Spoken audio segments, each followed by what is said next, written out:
yule ambaye takuwa malengo yake ni dunia katika maisha yake, farraqa Allahu alayhi dhai'atahu, basi hiko anachokitafuta kitazidi, Allah atakipeleka mbali, hawezi kukikusanya, hawezi kukifikia. Waja'ala faqrahu baina ainaihi, na umaskini wake Allah atauweka machoni. Mifuko imejaa, lakini yeye ajiona hana kitu, hana chochote.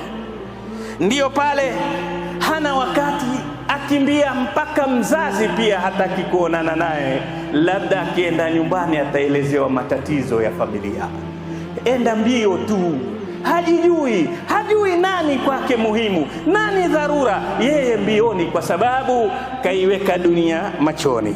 Lakini Allah asema walam yatihi min ad-dunya illa ma kutiba lahu, sumbuko lote hili ujue dunia haitokuletea ila kile ambacho Allah amefanya nini, amekuandikia, kwa sababu kila kitu kisha sajiliwa kitambo.